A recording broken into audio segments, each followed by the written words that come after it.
Founder of Power Your Research, an academic branding company where I help academics and educators increase their visibility, authority, and income without the expense of a publicist. And today I'm talking about three things that hold me back because I know that these three things are also things that some of my clients struggle with, and some of the things that I work through with them and helping them build their brands. So, the first one is solving problems that I don't even have yet.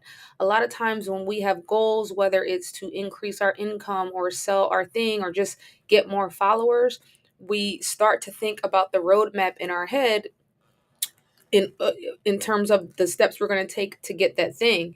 And one of the places that we inevitably end up is the place where we're like, okay, if that happens, how am I going to get over that hump?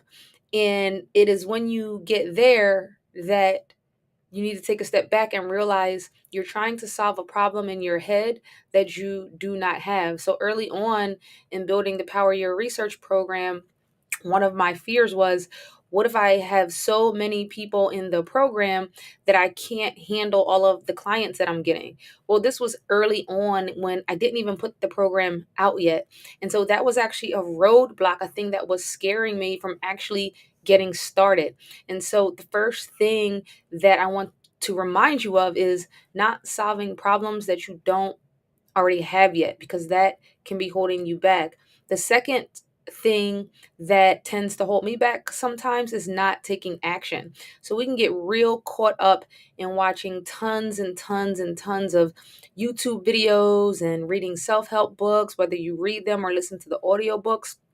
And at some point, you have to put those things down and actually take action, because the best way to learn is from experience. And if you just keep consuming information and you're not putting anything out there to test it out and try it, you can't get better. You don't know what works. A lot of the things that you're watching on YouTube or reading in self help books may or may not work for you, but you don't know that because you haven't actually take the action to see if it works or not. And it's actually taking the action that's going to help you with forward motion and progress. And then the third thing that tends to hold me back sometimes is being afraid of failure. I have a goal in my mind and I really, really, really want to reach that goal. And the thought of not reaching that goal is scary. It makes me sad. And so that can prevent you from actually trying your hardest because you're scared that you actually won't reach that goal. And if you have a PhD, which most of my audience does, higher ed teaches us actually to be afraid of failure, because everything about taking a test is about passing, is about success, is about getting the highest grade. But actually, in business and in building a brand, it's the failures that you learn from. You know what works and what doesn't work.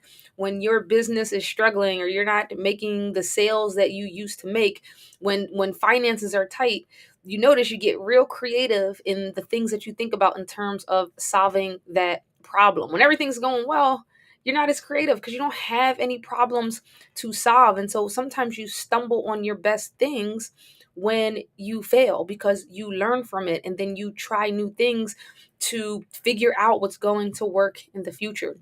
So those are three things, coming from a self-aware place, that I know have helped me back in the past, and I know I'll have to continue to work on. I hope that resonates with you and gives you some context to just be scared and do it anyway. That's what this is all about. And let me know if you have any questions. Let's jump on a free 30-minute call or jump into the 5-day academic challenge to get started with building your brand. My name is Dr. Sheena Howard,